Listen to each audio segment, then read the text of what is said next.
Yun mga ka-best friend, welcome back na naman dito sa ating channel. Panibagong vlog, panibagong topic na naman ang ating pag-uusapan. Sa video ito mga ka-best friend, merong nag-request sa atin sa ating YouTube channel. So nag-comment siya doon kung paano ba i-adjust itong ating headlight. No? Itong headlight kasi natin talaga namang pag kinuha natin itong brand new ay iba yung setup, iba yung tutok niya sa daan. So yun, huwag nyo kalimutang i-subscribe yung ating channel, click the notification bell, click nyo po yung bell, then click nyo po yung all. No? So ito yung topic natin ngayon, yung kanyang headlight. Gawa ng marami talagang nalilito dito kung saan ang kanyang adjustment mga ka-best friend. So yun, ito yung topic natin ngayon, si headlight itong ating Rusi Chariot 175 mga ka-best friend. So kita nyo nangingitim na dahil nga pundi na yung ating high filament.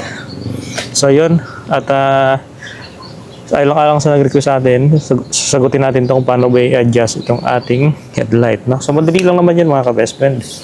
Kuha ng madali lang siya ikutin or pihitin. No? Tulad ng sinabi natin kanina ay yung adjustment doon nitong ating trike. Kaya nandito po yan sa loob. Okay, pakita ko sa inyo. Yan, ito po yung adjustment ng ating ating headlight mga ka-best friend. So ito, yung nasa gilid mga ka-best friend, yan po yung itong tornilyo na ito, itong bolt na ito. Ikutin nyo po ito pakaliwa. Luwagan nyo po yan para magkaroon ng movement itong headlight natin. Sa kabila, ikutin din natin mga best friend, yun.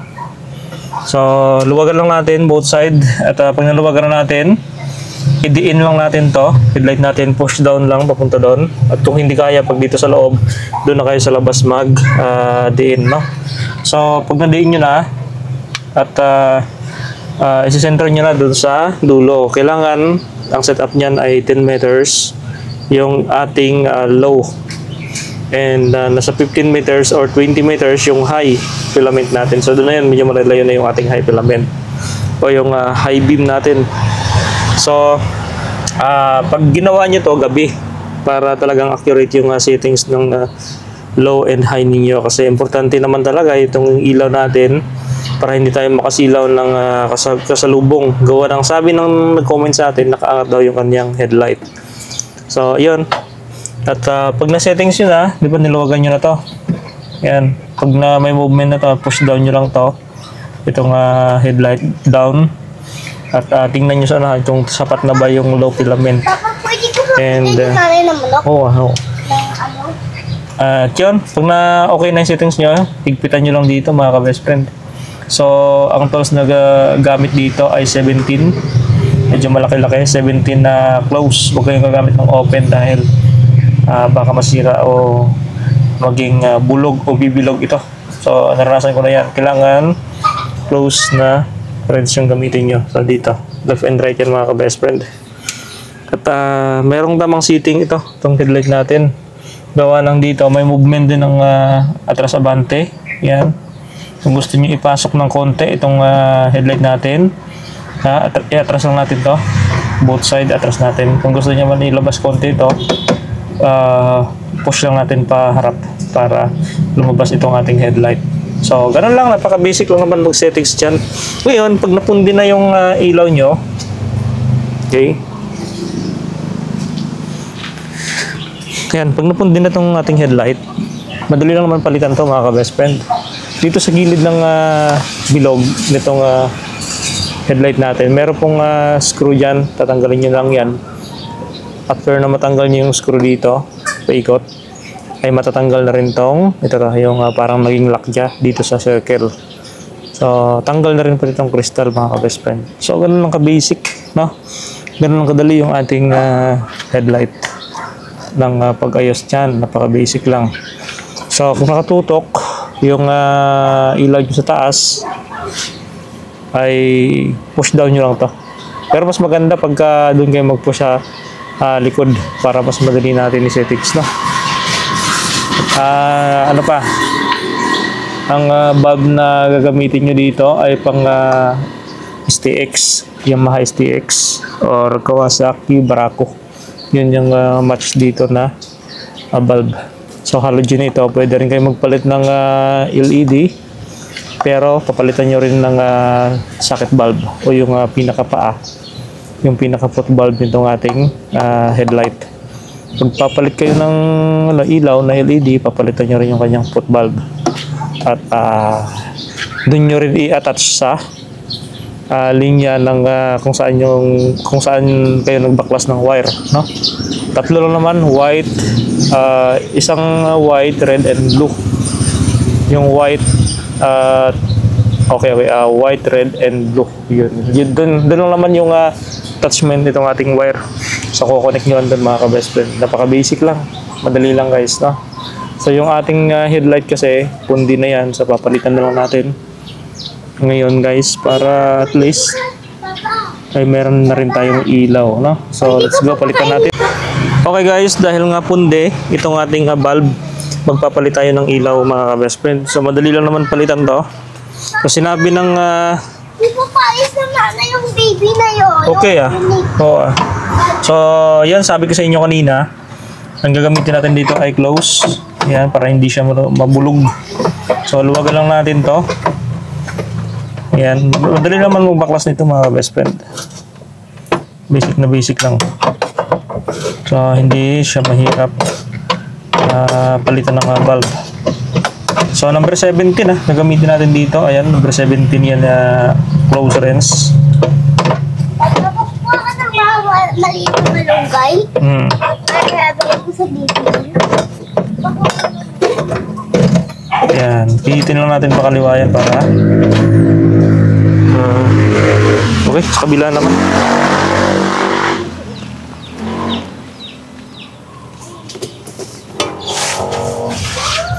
Yan, dito naman sa kaliwa mga ka-best friend. So pihit nito paangat, pataas. Yan.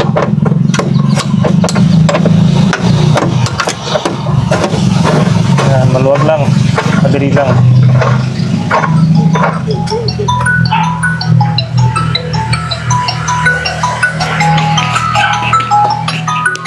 Okay mga ka-best friend, ito na yung ating headlights. So, tinanggalan natin siya dun sa kanyang housing.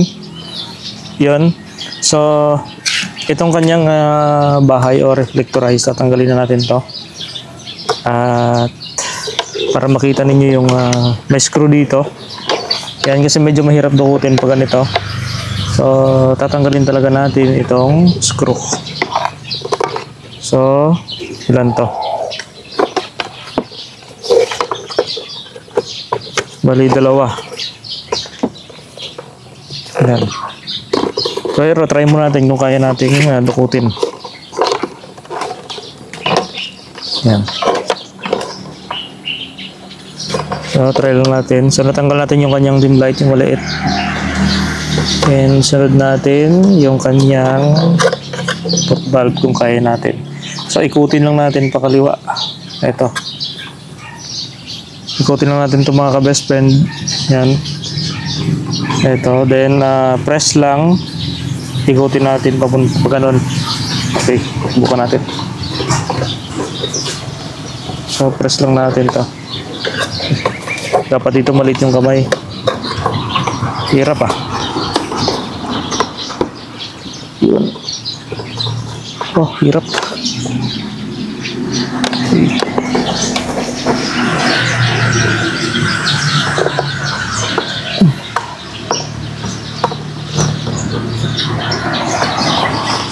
Yun, napihit natin mga ka-best friend. Angat lang natin. Yan. So, yun, ito na. Ito yung valve natin. Talagang maitim na. Kung makikita nyo sa camera, yan. Maitim na yung bumbilya natin. So, talagang paliki na mga ka-best friend. Yun, meron tayong biniling bumbilya dito. Kunin natin. Yan. Ang bumbilya na ito mga ka-best friend, nabili ko sa automotive supply. Bumbilya ito ng Yamaha STX or Kawasaki Barako. Yan. Ito yung kaparehas nito dito. Yan, no? Parehas na parehas mga ka-best friend. So ngayon, kung tatanggalin natin to, pipihitin din natin itong bumbilya. So yan, parehas. So magkaiba yung posisyon ng kanilang paa. Pero parehas lang din naman itong kanyang bulb. So try natin. Kundi yata yung isa niyang filament. Yan. Subukan na natin. Yan. Pihit pakaliwa din, angat lang. Yan. Matatanggal na yung kanyang lumang bumbilya. So 35 watts to mga ka-best friend. Then salpak lang din pabalik. Yan. Ayun na. So madali lang. Then make sure ito kailangan nakalapat to ng maayos. Itong dito niya kagawa ng gawa ng yung dito. Ito yung high and low. Itong white and blue. Wala pala siyang red. Green, negative. Or ground. Ito naman ang high and low niya. Itong dalawa na itong wire. Blue and white. Okay. So subukan natin. Pandarin natin mga ka-best friend yung trike. Then ibalik natin doon. Okay. Yun, okay guys. Ito na yung ating trike. So susubukan na natin yung kanyang ilaw. Yan, subukan natin na yung kanyang switch high and low.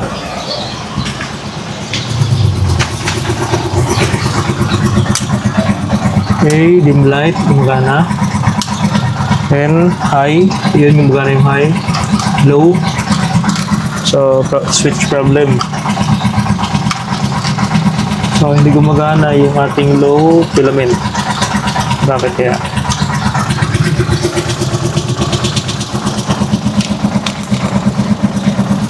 Try natin sa wiring. So kadalasan dito yan. Dito sa socket. Pag nabasa kasi itong socket niya, naging crowded. Ayun. So dito sa socket mga ka-best friend. So need natin. Okay. Need natin itong socket ay maayos. Ito. Ayun. Basa nga mga ka-best friend. So, gagawin natin dito. Yan. Ayun na. Ito yung low niya eh. Low filament niya. Subukan natin yung high niya.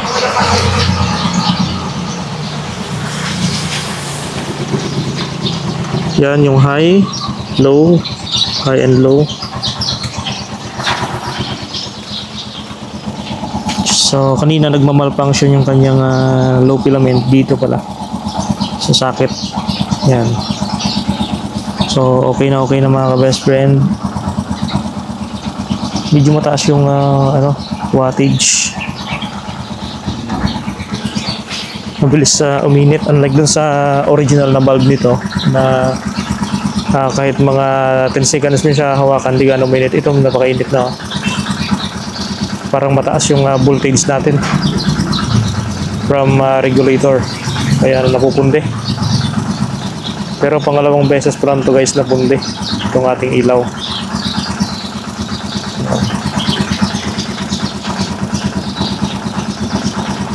So try nga natin anuhin. Yan, try natin mga ka-best friend i-set up sa kanyang housing.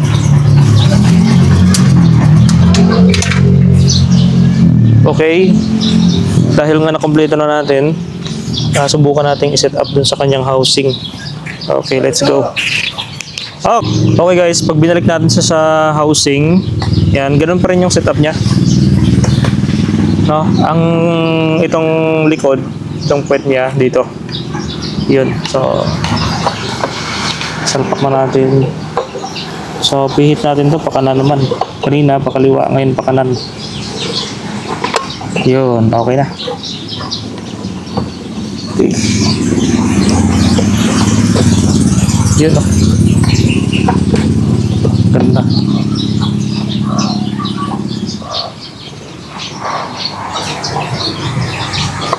Then ilagay natin yung rubber kasi importante ito. Itong rubber kasi ito yung nagpo-protekta sa tubig para hindi hindi mapasukan ng tubig ulan. So, mahalaga tong rubber niya. Mahirap lang kasi dukutin gawa ng hindi natin tinanggal tong back cover.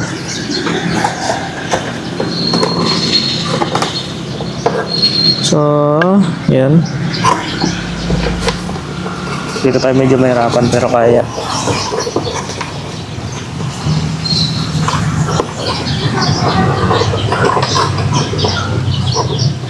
Okay, ayun, babalik na. Then itong dim light niya, matibay oh. Yung dim light niya talagang bibihira lang napupundi. Okay, galing. So yun, balik natin siya dito sa baba. Yung dim light mga ka-best friend, mahalaga to eh. So ito na siya. So pumasok yung rubber ng dim light. Uy, oh. Pumasok na siya.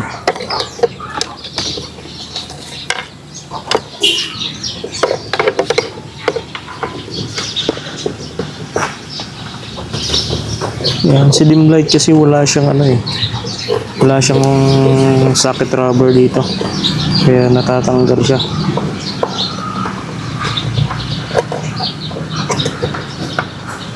Okay, ito yung problema. Lalagyan natin talaga ito ng tape. Or ito.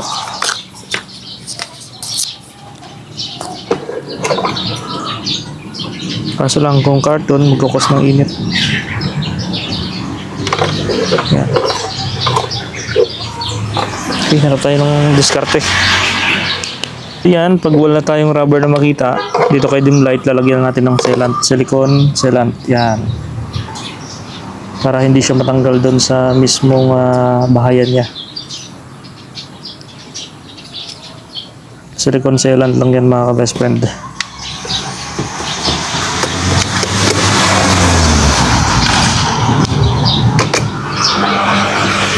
Ay, kapita!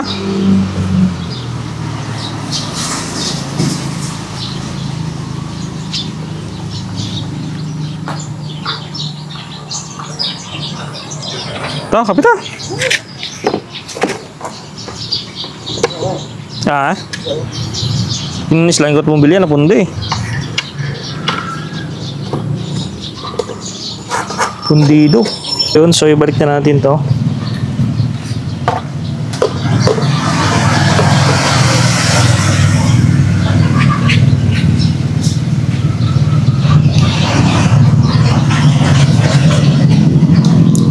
Okay.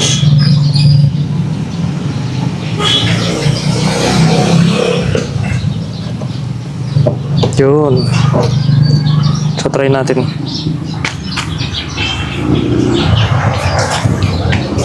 Try natin mga ka-best friend.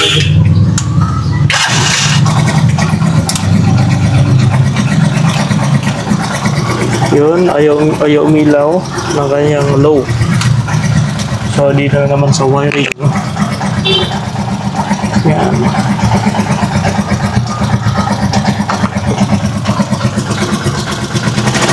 Okay. Low and high.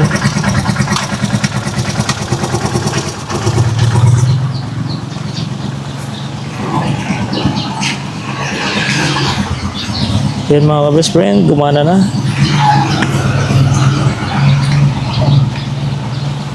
Okay. So doon natin adjust yan sa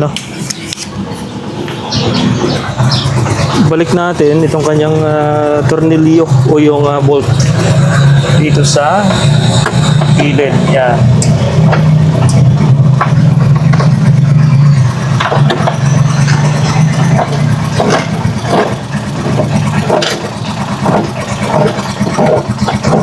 Mamaya natin adjustin pag madilim na para makita ninyo kung paano natin adjustin itong ating dim light.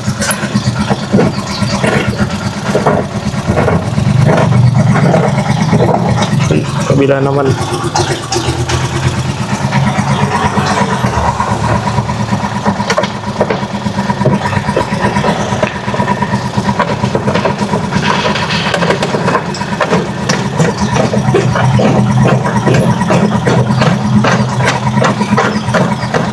continuous na yung under ng trike, no? Dahil sa oil.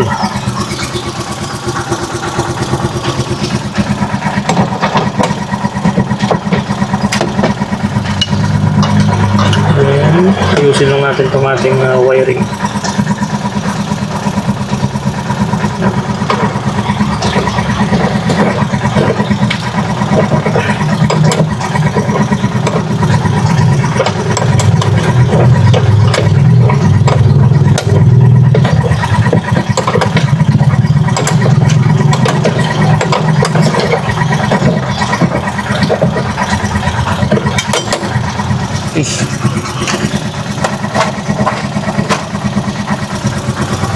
So, tingnan natin.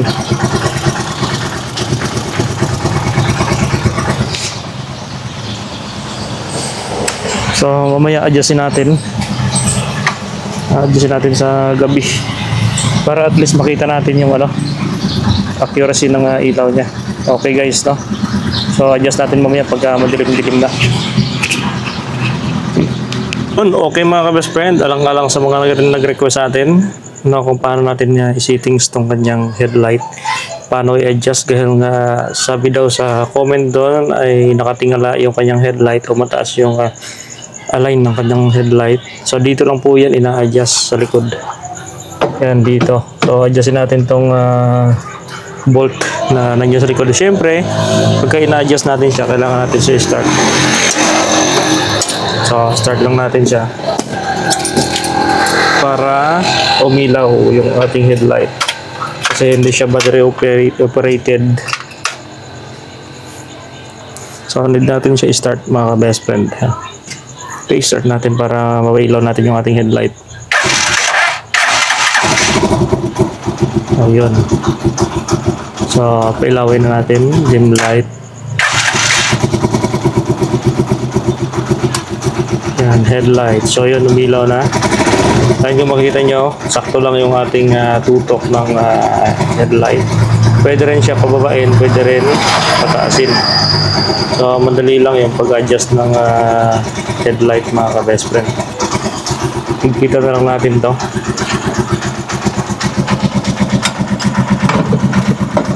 Adjust na natin to. So nandito yung screw, nasa ilalim.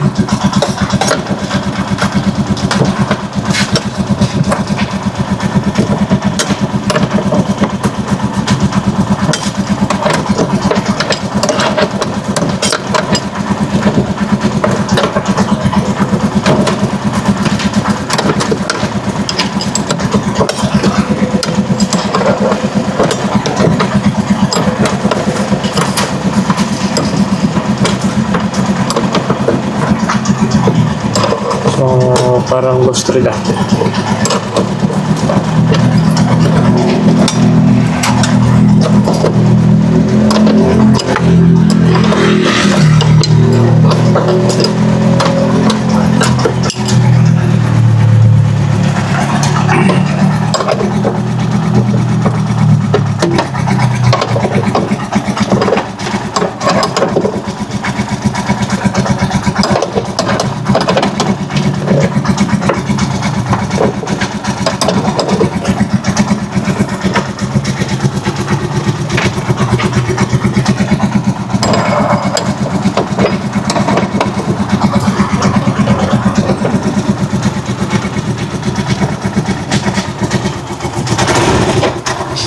So yun mga best friends, sakto lang. Taas natin konti.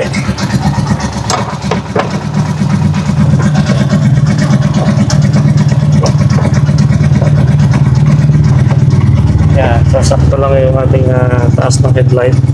Then yung low beam. Yan yung low niya. Ito naman yung high.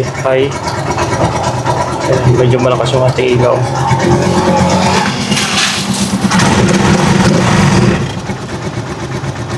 Yan yung high niya. Ito naman yung low.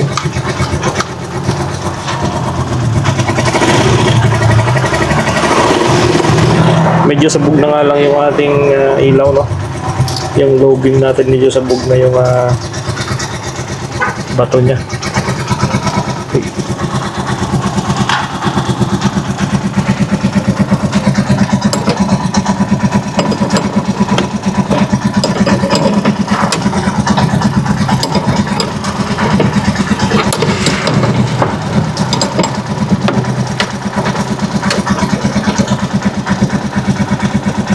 Okay. Finish na. So, ganyan na yung setup ng ating headlight.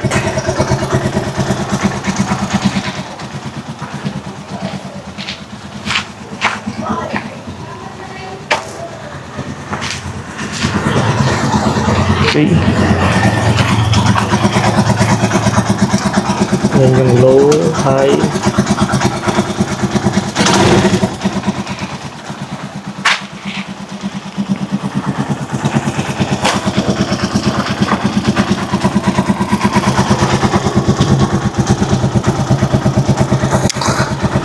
So, ayan mga ka-best friend. At na-set up na natin sa na-set up natin sa maayos itong ating headlight. Ayan. So, high and low yan.